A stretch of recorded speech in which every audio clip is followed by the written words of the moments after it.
Rain slashed against the pavement like shattered glass. A frantic scream pierced the thunder, tearing through the abandoned construction site on Chicago's south side.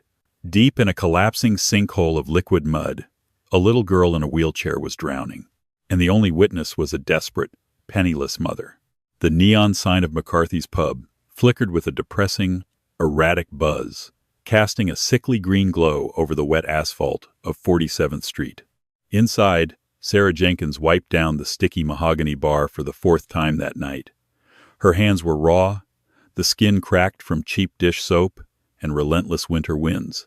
She was 28, but the deep circles under her eyes and the weary slump of her shoulders belonged to a woman twice her age. Sarah pulled a crumpled wad of bills from her apron pocket, $43.25. She closed her eyes, fighting the familiar, suffocating wave of panic. Her rent, a staggering $1,200 for a mold-infested one-bedroom apartment, was due in 2 days. Her landlord, a notoriously unforgiving man named Henderson, had already slipped a brightly colored eviction warning under her door. She had exactly $300 to her name. It wasn't enough. It was never enough. Behind the bar, sitting on a milk crate and coloring quietly by the dim light of a beer sign, was her 6-year-old son, Leo. He was the only tether keeping Sarah from completely floating away into the abyss of her own despair. Ever since her husband died in a hit-and-run 3 years ago, leaving her with nothing but a pile of medical debt, it had been just the two of them against a city that didn't care if they starved. Miles away, in a penthouse overlooking the glittering skyline of the Gold Coast, existed a universe Sarah couldn't even fathom. Lorenzo Moretti stood by floor-to-ceiling windows, a glass of expensive amber liquid in his hand. He was the undisputed head of the Moretti Syndicate, a man whose whispered name commanded fear from the docks of Navy Pier to the boardrooms of the Loop. He was ruthless, calculating, and possessed a heart that the Chicago underworld believed was carved from solid ice. But as he turned away from the city lights, his cold, slate-gray eyes softened. Sitting in the center of the sprawling, minimalist living room was 7-year-old Mia. She was surrounded by scattered puzzle pieces, her small hands working diligently to connect them. Mia was Lorenzo's only child, and his greatest vulnerability. 3 years ago, a rival faction, the O'Donnells, had planted an explosive under Lorenzo's SUV. Lorenzo had survived. His wife had not. Mia had been pulled from the wreckage alive, but a severed spinal cord meant she would never walk again. Mia's customized motorized wheelchair was a marvel of modern engineering, built with reinforced steel and all-terrain treads. But to Lorenzo, it was a daily reminder of his greatest failure. He protected her with a suffocating, paranoid intensity. 4 heavily armed guards flanked her at all times. She was homeschooled, sheltered, and isolated. "Papa," Mia called out, her voice a soft chime in the cavernous room. "I'm missing a piece of the sky." Lorenzo set his glass down, crossing the room to kneel beside her. "We will find it, Piccola. Or I will buy you a new sky." Mia giggled, but a wistful shadow crossed her face. "I don't want a new puzzle. I want to go outside. Real outside, Papa. Not the balcony, the park." Lorenzo stiffened. The streets were volatile right now. Tensions with the O'Donnell family had flared up again over territory disputes in the South Side. But looking into his daughter's pleading brown eyes so painfully like her mother's, the impenetrable Mafia boss crumbled. "Okay," he murmured, kissing her forehead. "Tomorrow, we go to Centennial Park, but my men stay close. Understood?" The next afternoon, the sky over Chicago was a bruised, menacing purple.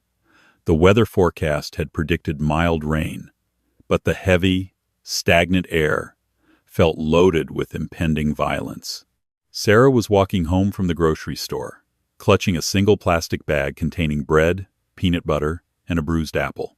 Leo skipped ahead of her on the paved path of Centennial Park, an expansive green space currently undergoing heavy renovations. Massive excavation pits and mounds of displaced earth bordered the walking trails, cordoned off by flimsy orange construction netting. On the opposite side of the park, Lorenzo's convoy had arrived. 2 black SUVs idled by the curb. Lorenzo, flanked by two towering men in tailored suits, walked a few paces behind Mia as she navigated her heavy motorized chair along the paved path. For a moment, it was peaceful. Mia tilted her head back, letting the first few drops of rain hit her face, smiling brightly. Then, the world exploded. It started with a sharp, echoing crack that sounded like a dry branch snapping, followed instantly by the shattering of SUV glass. Down, one of the bodyguards roared, tackling Lorenzo to the grass, just as a volley of automatic gunfire erupted from a landscaping truck parked 50 yards away. The O'Donnells had found them. Panic ignited. Pedestrians screamed, scattering like frightened birds. Sarah dropped her groceries. Pure maternal instinct hijacked her brain. She sprinted forward, grabbing Leo by his jacket and dragging him behind a massive oak tree, pressing his face into her chest. "Cover the girl," Lorenzo bellowed, struggling to draw his own weapon as bullets chewed up the dirt around him. The bodyguard assigned to Mia lunged toward her wheelchair, but a round caught him in the shoulder. He spun, falling hard against the joystick of Mia's motorized chair. The heavy machine lurched. The bodyguard's dead weight jammed the controls forward, pushing the chair off the paved path and directly toward the steep edge of a massive, rain-slicked excavation trench. "Mia!" Lorenzo screamed, an agonizing sound of pure terror that cut through the gunfire. He scrambled up, firing wildly at the attackers, but he was too far away. The wheelchair tore through the orange netting. For a agonizing second, it teetered on the muddy precipice. Mia shrieked, her small hands gripping the armrests. Then, gravity took over. The heavy chair plunged over the edge, sliding down the steep embankment and vanishing into the deep, excavated pit just as the sky ripped open and a torrential downpour began. The gunfire abruptly ceased as the O'Donnell hitmen, realizing they had lost the element of surprise and heavily outgunned by Lorenzo's recovering men, sped away in their truck. But the silence that followed was far more terrifying. The rain was coming down in sheets now, a violent deluge that was rapidly turning the park's exposed earth into a slick, treacherous nightmare. Sarah, shivering behind the oak tree, heard the heart-stopping splash and the terrified cry from the trench. She peeked out. The wealthy men in suits were 100 yards away, pinned down, bleeding, and trying to secure the perimeter. They hadn't reached the edge yet. Sarah looked down at Leo. "Stay right here. Do not move, Leo. Close your eyes and cover your ears." Without waiting for his nod, Sarah bolted. She slipped on the wet grass, scraping her knees, but scrambled forward on all fours until she reached the torn orange netting.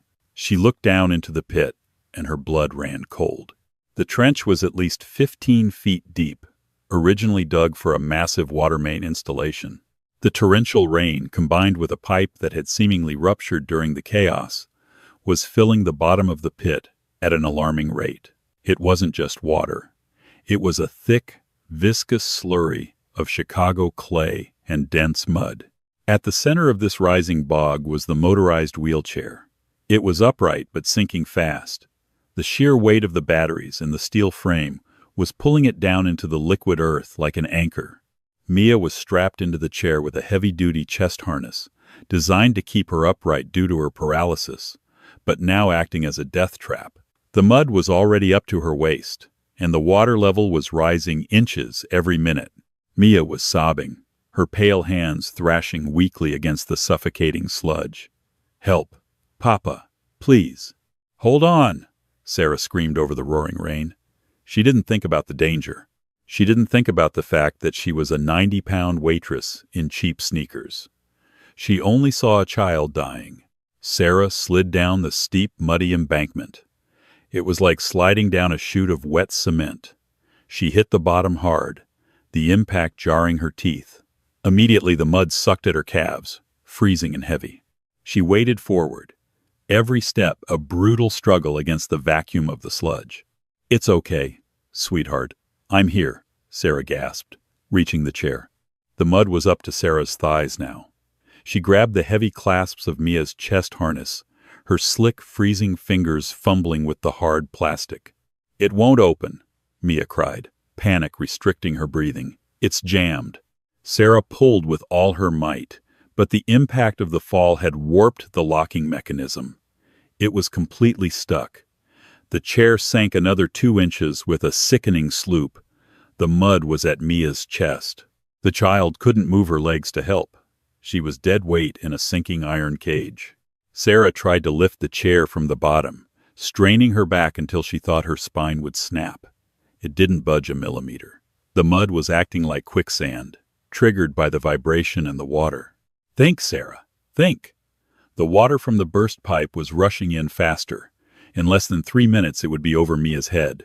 Sarah looked up the embankment. She could hear men shouting. The sounds of Lorenzo and his guards finally reaching the edge. But the rain and the steep, slippery incline meant they were struggling to get down safely. They wouldn't make it in time. "I'm scared," Mia wailed, mud splashing into her mouth. Sarah made a choice. It was an unthinkable, suicidal choice, born of the same fierce instinct that made her starve so Leo could eat. "Take a deep breath," Sarah ordered, her voice suddenly calm, cutting through the panic. Before Mia could process the command, Sarah dove under the surface of the rising muck. She forced herself down into the freezing, opaque sludge, digging frantically with her bare hands beneath the heavy footrest of the wheelchair. Her lungs burned. The thick mud pressed against her ears, her nose, her eyes, blinding her, suffocating her. She found the solid metal base of the chair.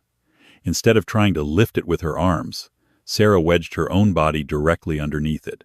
She jammed her knees into the solid bedrock beneath the mud, folded her torso, and positioned her shoulders and back directly under the heavy battery compartment of the sinking chair. With a guttural, underwater scream that expelled the last of her oxygen, Sarah pushed up. She used her own skeleton as a jack. The immense weight of the chair, the child, and the suction of the mud threatened to crush her ribs. Pain exploded in her shoulders, but she locked her joints. She became a human foundation. Above the surface, Mia felt the chair suddenly stop sinking. In fact, it rose an inch. The mud stopped at her collarbone. She looked down, horrified, realizing the strange woman had disappeared beneath the black swirling sludge to prop her up. Seconds ticked by like hours. Sarah was drowning. The mud was in her nose, her throat. Her vision went black, giving way to bursts of red light. Leo, she thought. Who will take care of Leo? Her arms trembled violently, on the verge of collapsing.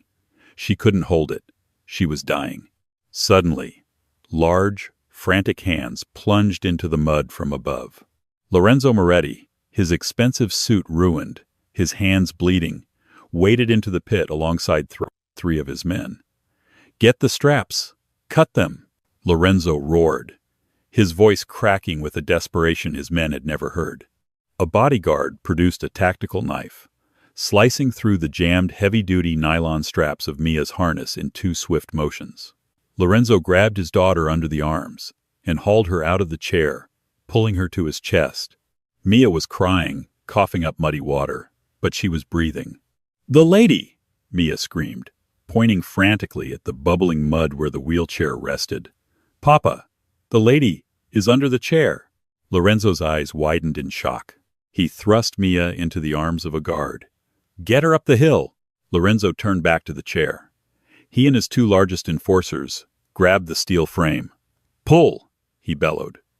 With 3 grown men hauling, the suction broke. They ripped the heavy motorized chair out of the muck and tossed it aside. Beneath it, a lifeless form floated up to the surface. Lorenzo grabbed Sarah by the collar of her cheap, mud-soaked coat and dragged her out of the water, pulling her onto the slightly drier slope of the embankment. She was completely limp, her face coated in gray clay, her lips blue. A hardened mob boss, a man who had ordered the demise of dozens without blinking, dropped to his knees in the mud. He wiped the sludge from Sarah's face with his thumbs, tilted her head back, and began performing chest compressions. "Come on," Lorenzo growled, pressing down on her sternum. 1, 2, 3. "You don't get to die. Not after that. Breathe." He breathed into her mouth, then resumed compressions. The rain battered them relentlessly. The men standing guard looked away, unsettled by the raw, desperate vulnerability of their leader over a stranger. Breathe, damn you, Lorenzo shouted, hitting her chest hard. Sarah's body convulsed. She rolled to the side, violently vomiting up a stream of black, muddy water. She gasped for air, hacking, her whole body shuddering as oxygen finally rushed back into her burning lungs. She weakly opened her eyes, her vision blurry, to see the terrifying face of Lorenzo Moretti hovering over her. "My son," Sarah rasped, her voice a broken whisper. "Leo, by the tree." Lorenzo stared at this frail, broken woman who had just willingly buried herself alive to save a child she didn't even know. He felt a tectonic shift in his chest, a cracking of the ice that had encased his heart for 3 years. He gently lifted Sarah into his arms, holding her against his chest as easily as if she weighed nothing at all. "We will find him," Lorenzo said, his voice dropping to a low, fierce vow. I have you both." Sarah drifted back to consciousness, on a cloud of absolute disorienting softness. The biting cold of the muddy trench was gone, replaced by the heavy warmth of a Siberian goose-down comforter. She blinked against the subdued, warm lighting, her lungs aching with a dull, persistent throb every time she drew breath. She wasn't in her cramped, mold-scented apartment. The room around her was enormous, framed by towering mahogany bookshelves, thick velvet drapes, and a sprawling view of Lake Michigan, churning under the gloomy Chicago sky. Panic, sharp and immediate, pierced through the lingering haze of exhaustion. "Leo," Sarah gasped, her voice sounding like crushed gravel. She tried to sit up, but her muscles screamed in protest. Her shoulders felt as though they had been torn from their sockets. "He is safe. He is eating pancakes in the kitchen with my daughter."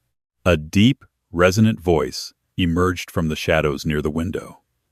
Lorenzo Moretti stepped into the light. He had changed out of his ruined suit, now wearing a simple dark cashmere sweater and tailored trousers. The sheer, intimidating scale of the man was magnified in the quiet of the bedroom. His jaw was covered in a rough shadow of stubble, and his slate-gray eyes watched her with an intensity that made Sarah want to pull the covers up to her chin. "Who are you?" Sarah demanded, clutching the silk sheets. "Where am I? I need to see my son right now." Lorenzo didn't move toward her, sensing her fear like a predator reading its prey.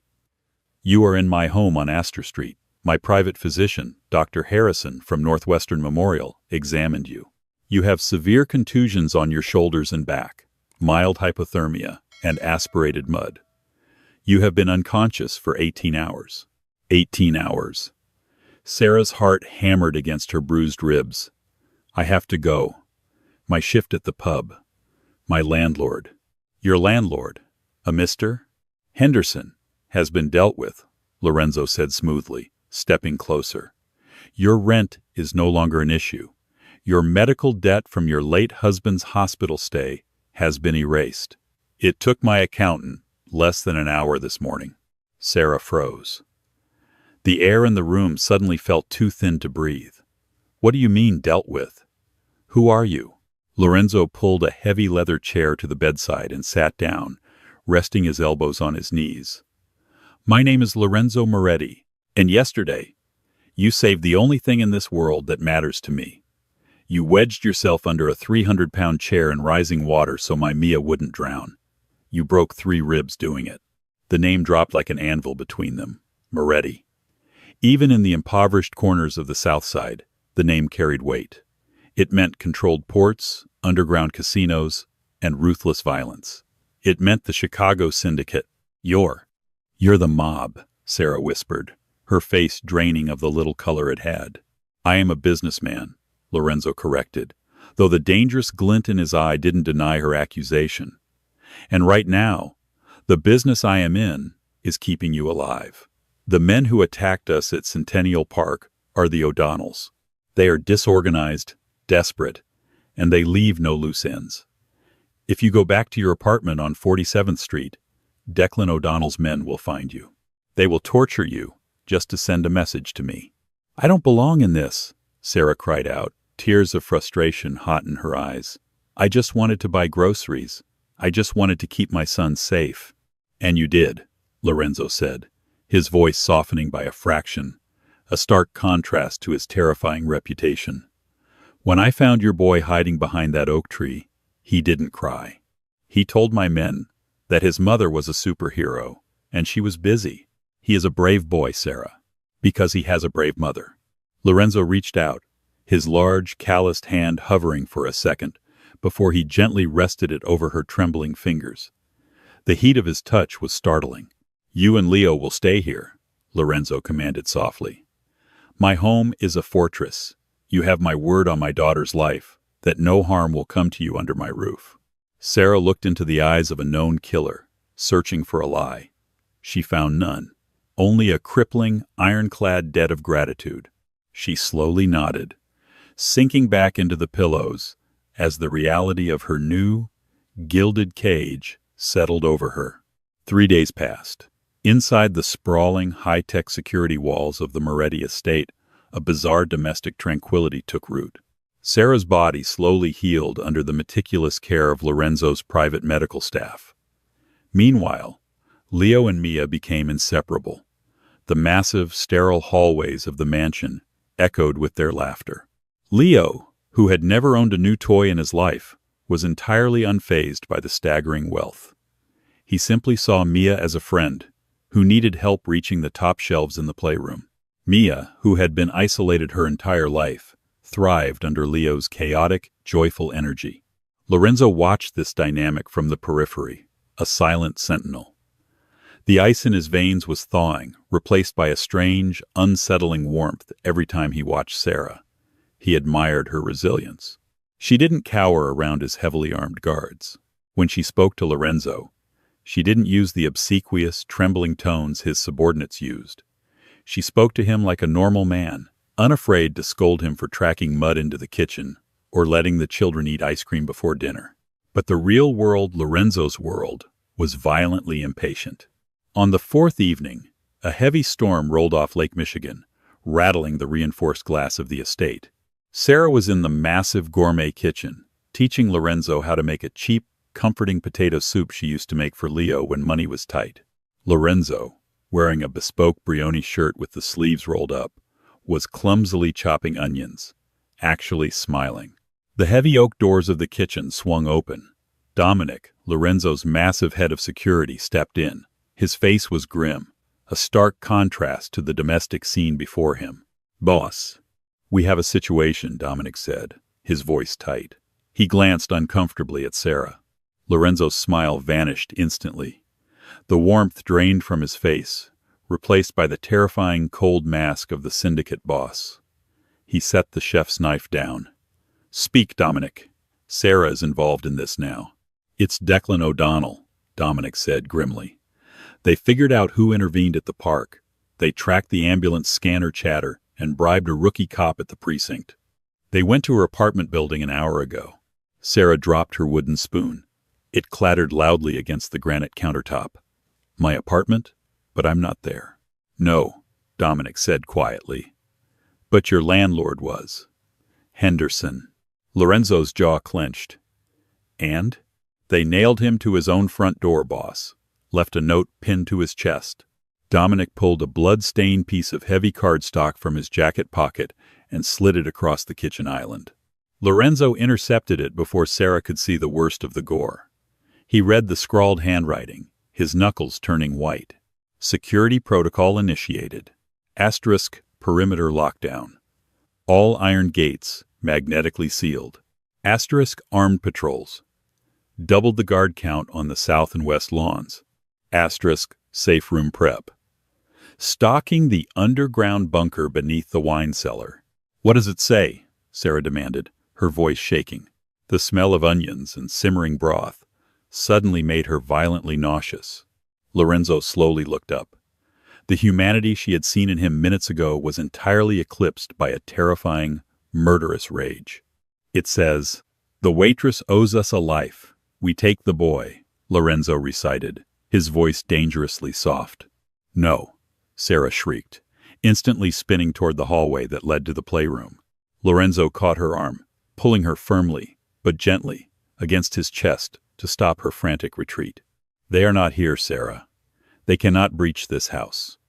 The children are perfectly safe with 3 guards outside their door right now. They tortured a man to death because of me, Sarah sobbed, hitting his chest. I brought this to your door. I have to take Leo and run. We can disappear. You will not run, Lorenzo roared, the sound vibrating through the massive kitchen. He gripped her shoulders, forcing her to look into his eyes. Do you think you can hide from a syndicate? Do you think a Greyhound bus will save you from Declan O'Donnell? If you leave these walls, you and your son will be dead before morning. Sarah crumbled, sobbing heavily into her hands. The adrenaline that had kept her going for days finally shattered. Lorenzo pulled her into his arms, wrapping her in a tight, protective embrace. He pressed his face into her hair. I am sorry, he murmured, the ruthless boss suddenly sounding incredibly tired. I brought this violence into your life. You saved my daughter, and my world rewarded you with blood. He stepped back, his eyes hardening into flint. He reached to the small of his back, pulling a sleek, black Glock 19 from a concealed holster, and checked the chamber with a sharp, metallic clack. Dominic, Lorenzo commanded, not taking his eyes off Sarah. Put Sarah and the children in the bunker. Lock it from the inside. Where are you going? Sarah asked, her breath catching in her throat. Declan O'Donnell thinks he can threaten my family, Lorenzo said, the word family slipping out with a startling, profound weight. I am going to remind him why he should be afraid of the dark. The underground bunker beneath the Astor Street estate was a masterpiece of paranoid engineering. Hidden behind a false wall in a climate-controlled wine cellar, the steel-reinforced room was stocked with enough rations, medical supplies, and independent air filtration to keep 10 people alive for a month.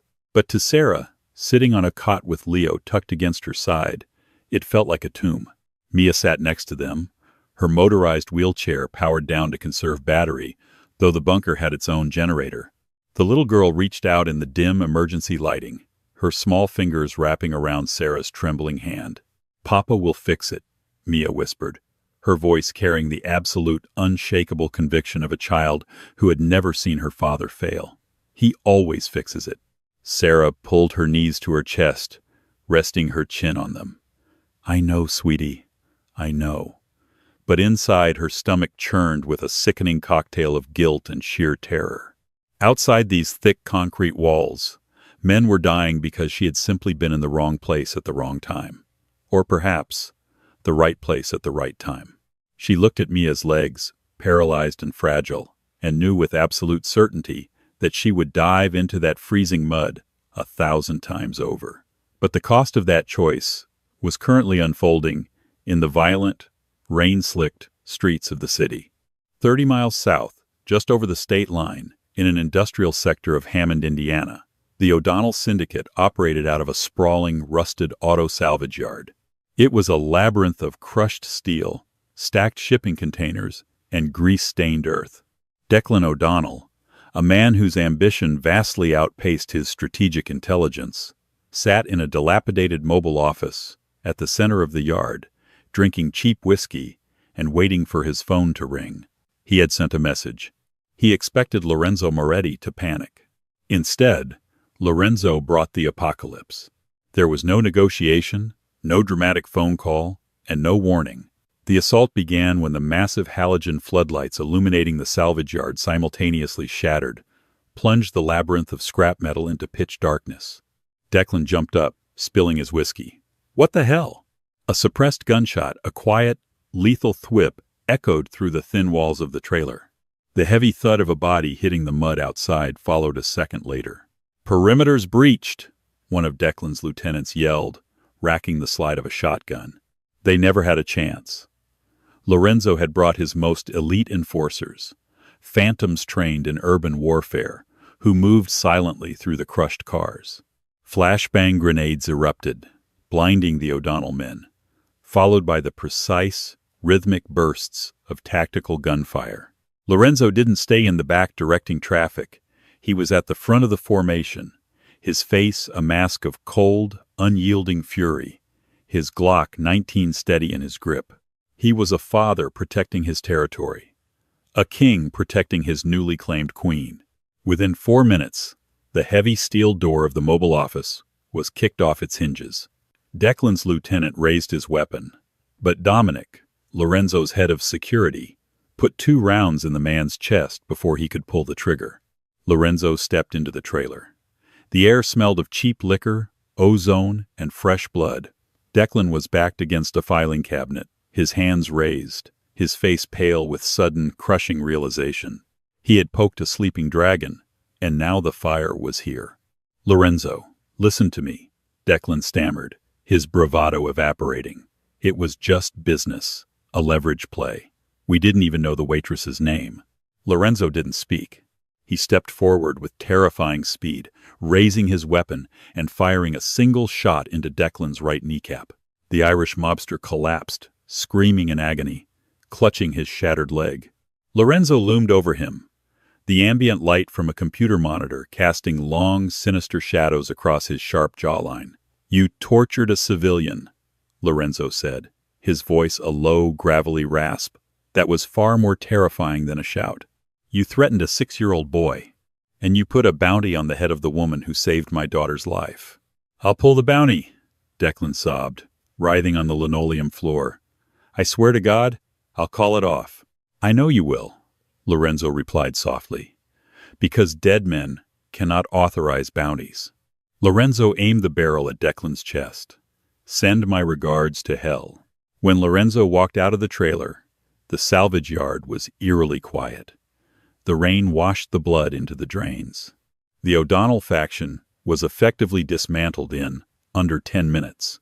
Dawn was breaking over Lake Michigan when the heavy steel door of the Astor Street bunker finally hissed open. Sarah flinched, pulling Leo closer. The heavy, rhythmic footsteps descending the concrete stairs made her breath catch. But it was Lorenzo. He looked exhausted. His tailored coat was ruined, damp with rain and stained with dark, unmistakable patches of crimson. There was a shallow cut across his cheekbone, and his knuckles were bruised. He stopped at the threshold of the bunker, seemingly unwilling to bring the violence that clung to him into the sterile, safe room where the children slept. Leo was dozing against Sarah's side. Mia was asleep on the other cot. Sarah carefully untangled herself from her son and stood up. She walked slowly toward the door. She expected to feel revulsion. She expected to look at this man and see a monster. But as she looked into his slate-gray eyes, all she saw was a profound, weary vulnerability. He was a shield that had willingly taken the blows meant for her. "Is it over?" Sarah whispered, stopping a few feet away from him. "It is done," Lorenzo said, his voice hoarse. "Declan O'Donnell will never breathe your name again. His remaining men have scattered. You are safe. Leo is safe." Sarah looked down at the blood on his cuffs. "What did it cost you to do that?" Lorenzo let out a slow breath. "My soul was spent a long time ago, Sarah. Tonight was merely a transaction to protect what is mine."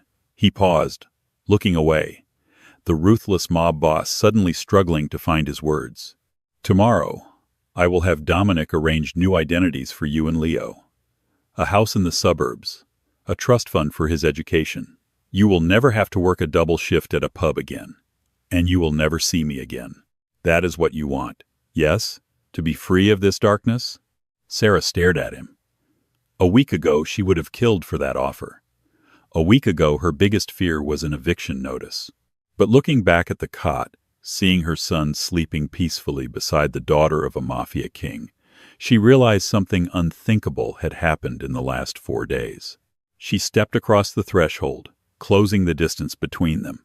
She reached up, her small, calloused hand, gently touching the uninjured side of his face.